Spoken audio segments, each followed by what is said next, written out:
सिर्फ स्वास्थ्य के मामले में, भोजन के मामले में, वहाँ पर परिवेश में जब बच्चे उनके आपके पास पहुँचते हैं तो, बल्कि वो जब घर पर हैं तब आप जानबूझकर विद्यालय समय के अलावा कुछ आप व्हाट्सएप ग्रुप में भेजिएगा जानबूझकर, ताकि उनको लगेगा 8 बजे जब हमारी दीदी या हमारे सर जब परिवार के साथ बैठे तब भी बच्चे की कितनी इनको चिंता है कि ये कुछ लर्निंग मटेरियल भेजा है। तो वो पिता नहीं देखेंगे तो उनकी इससे जो बड़े होंगे घर में, अपने बच्चे से जो बड़े होंगे उनको कहेंगे ये उनका क्या है। बस यदि ये काम प्रारंभ हो गया तो आपका जो मेरा जो यदि थोड़ी सी घर पर प्रारंभ हो जाएगी तो हम श्रेष्ठतर की ओर बढ़ेंगे। और यदि थोड़ा उसमें ऑटोमेशन आ जाएगा तो श्रेष्ठतम भी हो सकता। तब हम विकासखंड में, जन शिक्षा केंद्र स्तर पर, विकासखंड स्तर पर या जिला स्तर पर हम दूसरों के लिए कुछ विकास का, प्रगति का, एक परिश्रम का एक मापदंड तैयार करने में। कौन? मैं अकेला, मेरी शाला, तब मेरी शाला का नाम रहेगा और मेरी नाम रहेगा। तो विकासखंड का नाम नहीं चलता, अभी जैसे जिले का नाम चलता है। फिर नीचे वाले स्तर पर आएंगे तो आपके ब्लॉक का नाम चलेगा, ब्लॉक में फिर जन शिक्षा केंद्र, जन शिक्षा केंद्र में विद्यालय का। तो हमारी पहुंच वहीं से बनी, तब जिले के लिए आप उपयोगी होते। तो हम किस रूप में जिले के लिए उपयोगी हो सकते हैं, हमको यह देखना।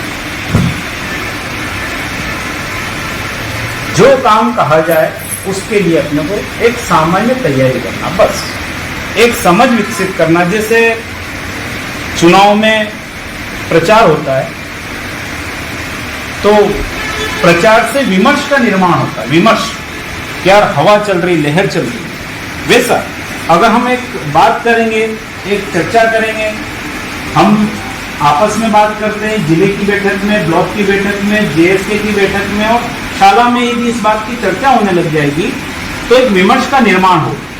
उससे क्या होगा कि ब्लॉक से तो ओलंपियाड में एक बच्चा राज्य में जाता ही है अनिवार्य, लेकिन वो वहां पर टिक नहीं पाता। मैं चाहता हूं कि बच्चे के साथ में मार्गदर्शक, शिक्षक और माता पिता जो वहां पर बुलाए जाते हैं वो रनर अप में रहें। तिरंगे का वहां पर एक सरकाव बांधा जाता है, पगड़ी पहनाई जाती है, वो आपको पहनाई जाती है और पेरेंट्स को पहनाई जाती है, मुझे नहीं पहनाई जाती। मैं फोटो खींचने का काम करता हूँ। तो आप में से कोई एक ऐसा सशक्त वहां पर खड़ा रहे बच्चे के लिए कि हाँ मैंने तैयारी करवाई, तब तो बच्चा टॉप 3 में आया है, टॉप भी आ सकता है। हम ऐसा नहीं सोचते हम नीचे आएंगे, तो प्रयास करें। जब दूसरे जिले वहां पर आगे निकलते हैं तो हम सोचते रह जाते हैं कि भाई नीमच की सहभागिता तो होगी, क्योंकि अपेक्षित मिनिमम 3 ब्लॉक से 3 विद्यार्थियों का पार्टिसिपेशन होगा, वो तो जाएंगे। पर उसमें हम और क्या कर सकते? आपस में जब आप सोचेंगे कि मेरा बच्चा ओलंपियाड में जाएगा, पड़ोस की शाला का सोचेगा मेरा बच्चा, कंपटीशन क्वालिटी निकल। और यदि राज्य स्तर पर भी सम्मान होता है तो वो आपकी शाला का सम्मान ही कहा जाएगा। हम उसको अपने पास नहीं रखते। 7,000 की नगद पुरस्कार राशि, एक बाइसिकल मिलती है, म्यूजिक सिस्टम मिलता है बड़ा वाला, बहुत बड़ा गोल्डन सर्टिफिकेट हमको कुछ नहीं मिलता है, आपको मिलता है। और पेरेंट्स सम्मान किया जाएगा, बच्चे का सम्मान किया जाएगा। तो थोड़ा प्रयास करें। जैसा मैंने कहा प्रारंभ हुआ ओलंपियाड से, हमने पंजीयन कर दिए। पंजीयन के बाद एक दिन तैयारी करना है कि जो चिन्हित बच्चे हैं हमारे, उनके साथ में प्रतिदिन 5 से 10 मिनट की चर्चा 5-7 दिन तक आपको करना है। फिर बच्चा अपने आप कहने लगता है कि अब उसका समय हो गया, सर उसकी बात हो जाए। उनको बताइए आपकी ओलंपियाड की तैयारी करने से यदि आप अच्छे नंबर लाते हैं तो आपको क्या मिलता है, कहाँ पहुँचते हैं। इसी प्रकार से कि एकीकृत शाला कक्षा 8 में NMMS की तैयारी करवाना, पंजीयन हो गया तो तैयारी करना, तो वो उपलब्धि बच्ची को मिलेगी आपकी वजह से।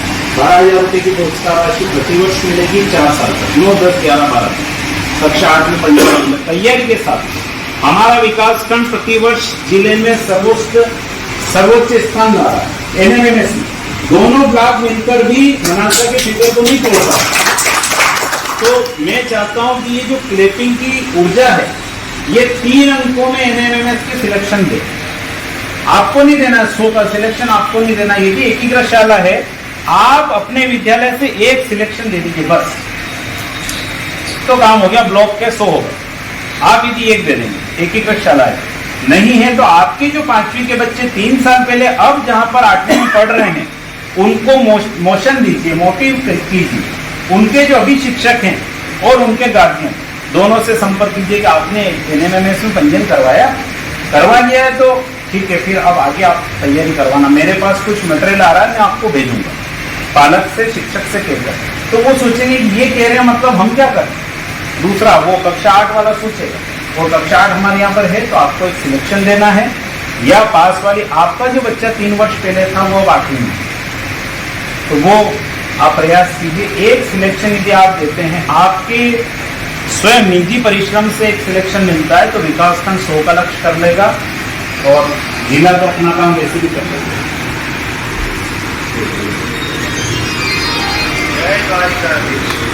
सरकार कर रही है, NCERT उसको गाइडलाइन जारी करती है, SOP, और टेस्ट पेपर और सूची दिल्ली से आएगी। अब उसमें कौन सी सैंपल शाला होगी हमें नहीं पता, वो सैंपल शाला 2 या 3 दिन पहले आएगी। तो हम अभी से माने कि आपकी शाला सैंपल शाला में है, मेरी शाला सैंपल शाला में है, और मैं यदि बच्चों को तैयारी करवाता हूँ, और यदि मेरी सैंपल शाला न निकली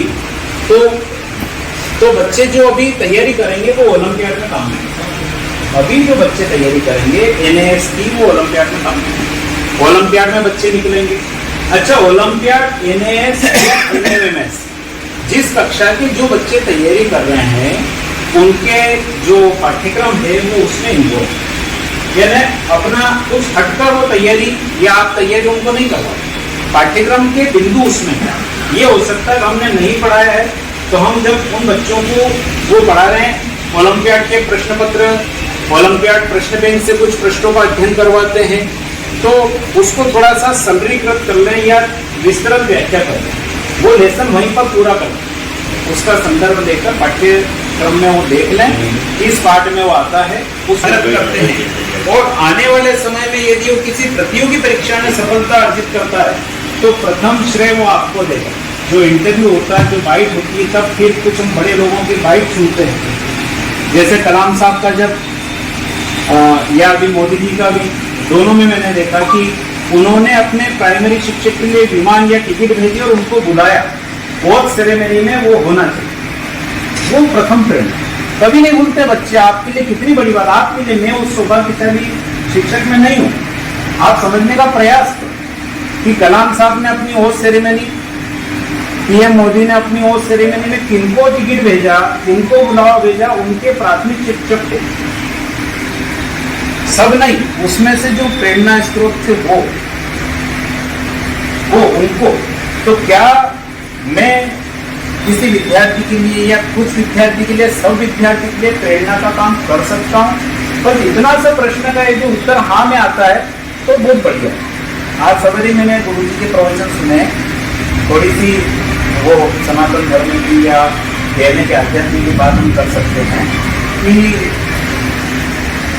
उन्होंने कहा कि 2 बार मैं कुछ प्रश्न पूछूंगा, मतलब मैं समझ लो कि मैं आपसे पूछ रहा हूँ, उन्होंने भी वो सभा में पूछा था, और दोनों बार में, पहली बार में हाँ और दूसरी बार में ना रहे।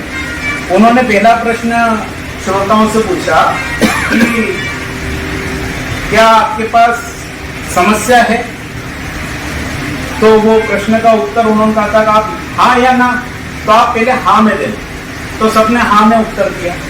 क्या आपके पास, आप समस्याग्रस्त हैं, आपके पास समस्या है, तो सबने कहा कि, उन्होंने कहा था गुरुजी ने पहला वाला कहना हाँ, तो हाँ बोला, दूसरे वाले का नंबर भी आएगा। फिर दूसरा प्रश्न कि क्या, अच्छा आपने वो समस्या सोच ली, अपनी समस्या है ना, अभी समय कम इसलिए नहीं उत्तर दे रहा हूँ। और दूसरा प्रश्न है, इससे रिलेवेंट है, संबंधित है कि क्या इसका समाधान आपके पास है, तो भी जवाब हाँ, उत्तर हाँ, समस्या है, समाधान है। तो मेरा ये है तीसरा उन गुरुजी का कहना, भाई फिर चिंता क्यों। फिर दूसरा वही प्रश्न, लेकिन दोनों में दूसरा वाला जवाब, कि दूसरा वाला ये प्रश्न है कि भाई क्या समस्या है, यदि आप नहीं पर टिक करते हैं, आपका उत्तर नहीं है, तो फिर चिंता की तो कोई बात ही नहीं। लेकिन यदि आप कहते हैं कि नहीं, पहले वाला जवाब तो हाँ है और दूसरे वाला ना है, ये भी तो हो सकता है। पहले वाला प्रश्न वही है कि क्या समस्या है, हाँ है, लेकिन दूसरे वाला है कि क्या उसका समाधान आपके पास है। पहले वाले ने कहा था हाँ, तो फिर चिंता क्यों। दूसरे वाले में आप कहते हैं नहीं। जब समाधान आपके पास नहीं है तो फिर चिंता क्या?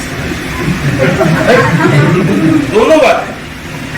तो ये है कि समाधान होने पर भी और नहीं होने पर भी जो टास्क है, टास्क समस्या, उस पर सिर्फ काम करने की हमारी ड्यूटी बनती है। समाधान हमारे पास है तब भी परिणाम हमें पता है, समाधान नहीं है तो परिणाम पता नहीं। जैसे एनएएस में और एनएमएमएस में आपके पास है, लेकिन ओलंपियाड में नहीं, क्योंकि ओलंपियाड अनेक चरणों में होगा।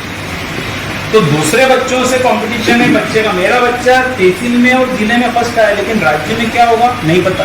समाधान मेरे हाथ में नहीं, तो फिर जो टास्क है कि तैयारी, बस उस पर ध्यान दें। एलएमएमएस में पहला और अंतिम अवसर है, बस बैठना और क्रैक करना, अर्हता उसको अर्जित कब आ जाए उसको। इसी प्रकार से एनएस एक ही बार होगा। अभी हमारा एंडलाइन टेस्ट होगा एफएलएन का। ये एफएलएन का तीसरा प्रशिक्षण चरण इसलिए आयोजित किया जा रहा है क्योंकि पहले के 2 चरण असफल हो गए। उसमें मैं भी सम्मिलित हूँ, आप भी सम्मिलित हैं, सब सम्मिलित हैं। इसकी असफलता में सबका योगदान है, हमारे जन शिक्षक सर से लेकर डीआरसी सर और डीपीसी तक का योगदान। इसलिए तीसरा चरण आयोजित करना। परिणाम में आपको बताता हूँ, मिड लाइन टेस्ट किया गया। क्यों किया गया? कि बच्चों का आकलन करना कि आपने जो पहला, दूसरा, तीसरा जो आकलन ट्रेकर भरा है, उनमें उनके जो कौशल विकसित किए हैं, जैसे हिंदी में 14 कौशल आपने विकसित करने का प्रयास किया, इसी प्रकार से गणित के संख्यात्मक कौशल डेवलप किए आपने, और आपने ट्रेकर पूर्ण कर दिया। अब हम जांच लें कि कक्षा 2 और कक्षा 3 के बच्चों का स्तर क्या है। जैसे यदि आप 20% भी समझ पाते हैं तो जिला फिर भी आगे निकल जाएगा। यानी इतनी सारी बात में से 20% यानी श्रेष्ठ, इसके लिए भी श्रेष्ठ शर्मा जी गणपति वो मतलब उसके बाद में 60 पर श्रेष्ठतर और 100 पर तो श्रेष्ठतम हो जाएगा। फिर तो मैं आपका अभिनंदन तो पहले कर चुका हूँ, अब वो क्या बता शास्त्रांग कर लेंगे आपको। जिला आपकी वजह से आगे, जैसे हमारे जन शिक्षक के कर्मठ बहुत सारे कि जिनकी वजह से जिला आगे रहता है। जो यहाँ प्रशिक्षण में होते हुए अभी इधर उधर से जा रहे हैं ना बाहर, अब तो वो आदत नहीं रही, पहले भी नहीं थी खैर, पर कुछ दूसरे कम्युनिटी में रहती है, कुछ दूसरे व्यवसाय करने वालों में तंबाकू खाते हैं, बाहर जाते हैं, रुकते हैं, फिर लगा के आते हैं, तो ऐसा लगता है कि उस काम से जा रहे हैं। ये इतने काम में तो जिले को 2-4% आगे करके आ जाते हैं। आप ये सोचिए, ये जो जन शिक्षक उठ के बाहर जाते हैं ना और वापिस आते हैं, तब तक जिला 3-4% आगे निकल जाते हैं। सच, आपको हंसी आ रही है। ये हमारा काम है। हम जब थोड़ी सी चाय पी के आते हैं, कोई दूसरे व्यक्ति तब तक हम जो काम करते हैं उससे जिला, अभी कल जिला टॉप 10 में था, आज टॉप 5 में आया। कल एक टीचर से चाय पीते पीते जो बात करी और वो एक विद्यालय छूट गया था, परलिया सिंगोली का, कल मैंने जो ग्रुप में डाला था, सबने मेरी बात को ध्यानपूर्वक सुना, इसके लिए बहुत धन्यवाद। विकास खंड को सभी को बहुत बहुत धन्यवाद।